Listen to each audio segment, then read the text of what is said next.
So since the NASCAR license was taken over from New Technics by what was then known as Duesenberry Martin, now known as 704 Games, the goal has been pretty straightforward and simple.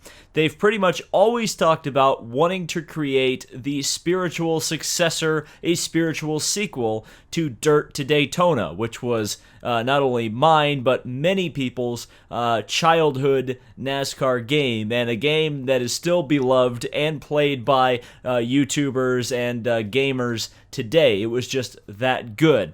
So when the trailer finally dropped for NASCAR Heat 3, it wasn't really much of a surprise to me that it seems that this game, NASCAR Heat 3, is about as close as we have gotten to date to a NASCAR Dirt to Daytona sequel. I think all of the years of development of this title has moved into this, has led up to this, and it's possibly going to be the game that at least lives up to the expectations that were going into NASCAR Heat Evolution. Now, looking at this trailer kind of in general, is it going to live up to all of the hype? I would say, of course not. I kind of contributed to that in a negative way with my top 10 things that need to be a NASCAR Heat 3 video, but at the same time, it looks like it's going to be going in a pretty positive direction. So let's take a look at this trailer. I'm going to kind of break it down, look at sort of the things that I like or some of the things that maybe you may have missed looking at the trailer,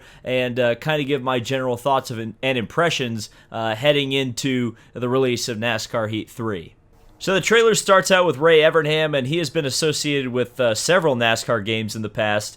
And then we get a couple of shots of what appears to be people, models of just human beings in the track. And as far as I'm aware, at least in all the times I've played Heat Evolution and NASCAR Heat 2, I think this is a new thing. It actually reminds me a little bit of Project Cars in the environment of the racetracks. And I think this actually will help with some of the missing ambiance around the racetracks. A lot of times when you're racing in a NASCAR Heat game, it does kind of feel like you're all by yourself out there, really just out there with the 40 drivers, and you're not really at a NASCAR event. So I think that's a positive step in the direction, though I'm not sure it's the best use of like resources in terms of like processing power, but we'll have to wait and see. It's possible that these have been in the game forever and they're just using them for trailer shots too. So here's another aspect that strikes very closely to me as an element of Dirt to Daytona. In that game, there was actually an introduction to all the races done by Alan Bestwick, where they would show off the starting lineup. Now, I don't know if they're going to do the full starting grid before every race. That would be freaking awesome. It would be even more awesome if it's like the F1 games where you get an entire commentator reading off the entire grid. I'm not expecting that much. It looks like we're probably just going to maybe have the pole position winner shouted out, or maybe even a few notable positions throughout the field. And even that, again, will help kind of with the ambiance prior to a race, kind of get you in the mood to go racing and kind of put you in a NASCAR race, because that's kind of that TV style kind of presentation. I always welcome it because, again, if it's a sports game, you look at a Madden or you look at an NBA 2K, they have a lot of the TV elements integrated into the gameplay. So we have a real quick run through of most of the drivers in the Monster Energy Cup Series. Not a whole lot of surprises. I think some people were surprised to see Danica Patrick. It will be interesting to see if she's a full-time Cup driver in the career mode. I suspect she will be, though it would be really cool if she only shows up at Daytona. It does look like they have managed to put together a roster of 40 drivers, and considering that this year's Daytona 500 only had 40, and I think the max entrance for this season has been around the 41 mark. They've only really sent cars home once or twice this season. I would have to say it's a good job by 704 to get as many drivers and teams into the game as possible, because again, there aren't a whole lot of drivers and teams to be able to choose from to even fill out a field on a real race weekend, much less license to put in a video game. So again, this was something they excelled at in NASCAR Heat 2, and it looks like they've done it again in terms of licensing cars and drivers. And speaking once again to the driver and team selection, we've got Daniel Hemrick in the 8 car, which I think was an RCR entry. Again, scraping the bottom of the barrel, I don't blame them for that. I think it's actually pretty cool that you've got a driver and team that really hasn't participated in much of any of the Cup Series season in there. But I will point out a little bit of a negative. It looks like they haven't even touched the replay angles. This is Talladega, and it just looks so similar to both Heat 2 and Heat Evolution. I would have liked to see some more TV realistic replay angles. So as you can see right here, it looks like a new pit stop animation. I think they even teased this, if I'm not mistaken. I think they showed some guys in mocap uniforms or motion capture uniforms to kind of simulate pit stops. It certainly looks a lot different than it did in Heat Evolution or Heat 2. So even though it's a small detail and maybe one that many people aren't even going to use, I know most people kind of run very, very short races and don't really use pit stops. Obviously, I do because I run longer races in like the career mode and stuff. But yeah, it's a small detail, but when you see them working on details like this, kind of gives me confidence that they've worked on some of the bigger details as well. So this crash is interesting, and I don't want to hype this up too much because it's always possible that things are looking some one way and they're not really as they seem. But it seems like in this little clip of Newman wrecking Casey Kane that the physics have been at least tweaked, because it looks like the cars have a lot more weight to them if you look at it. And believe me, I've seen cars crash in a NASCAR Heat game quite a bit, as you can well imagine, and it just doesn't quite have that ping pong effect. There's a little bit more weight. It looks like the cars weigh something. That's a lot of the problem with the physics right now, is that the cars for stock cars seem to be so sensitive when they run into each other or when they hit the wall. It just seems like they're made of paper rather than sheet metal and carbon fiber. So this is a fairly promising shot, and again, one I don't think people are quite picking up on. So this is really the big reveal of the trailer, the Extreme Dirt Tour presented by Motorsport.com. Now, this isn't a real racing series. However, it's pretty obvious that these are dirt late model cars that are similar to the ones that run in the World of Outlaws series. These are really cool looking race cars, and again, it kind of goes back to that whole Dirt to Daytona vibe. I think this is going to be the first NASCAR game since Dirt to Daytona to have a full Dirt series. Of course, Dirt was introduced in NASCAR Heat 2 with Eldora, and man, I'm pretty excited about this aspect of the career mode in particular. It's probably going to be the most fun aspect of the whole game because it's something a little bit different. There's going to be some fantasy tracks in there and some real-life tracks and some real-life variants of real-life tracks, if that makes any sense. And speaking of fantasy tracks, that is where we see the Dirt Road Course, which I'm calling the clickbait track, because really it's there for two purposes. Number one, it's fun to have a dirt road course because it's something that's really not in existence in real life, particularly in car racing. Now, there are some, obviously, if you think about dirt bikes and stuff, yeah, those are essentially dirt road courses, but not for late model cars for certain.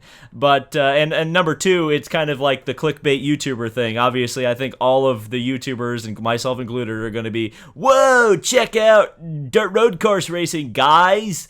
You know, and believe me, I might even title the video that, and it's going to be fun. I think it's going to be interesting to see how a dirt road course manages to work. And oh yes, variations on real-life tracks. We've got the dirt version of Bristol Motor Speedway. Now, this was a thing in real life, but it hasn't been a thing for quite a while.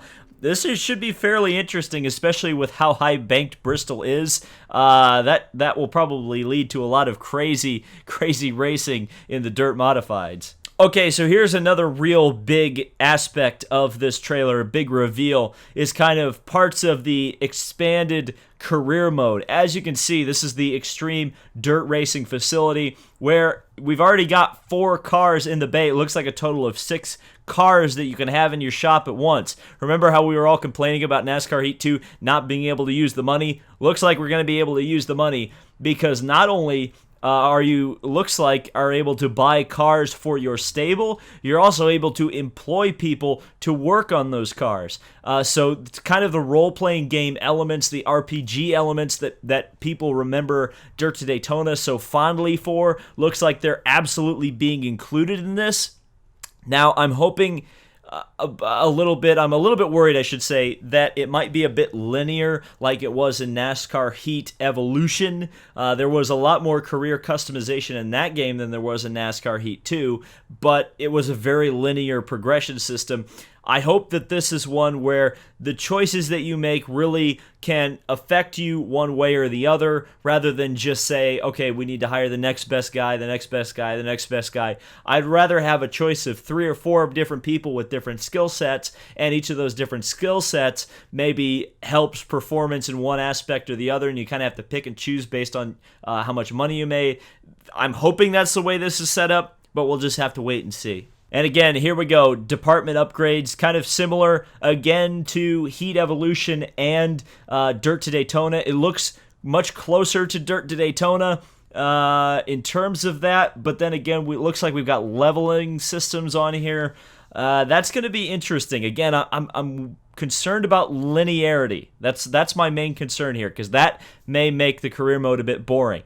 But again, if there's choices, if there's options, I think it's going to be really exciting. And it doesn't look like you're going to have the problem of having too much money as well. That could be something that would kind of hurt gameplay if it's too easy. Looks like $9,000. I don't think that's going to be a whole lot of money in terms of a racing budget. So this makes me kind of hopeful that the difficulty in the career mode is going to be such that it will be challenging to move up to Cup. And so here we go. Yet another really important aspect of this is going to be the team contracts. Now, what's interesting, and one of the articles that I read on NASCAR Heat 3 is pretty much that you're going to be able to choose whether you want to be a hired gun or the team owner itself.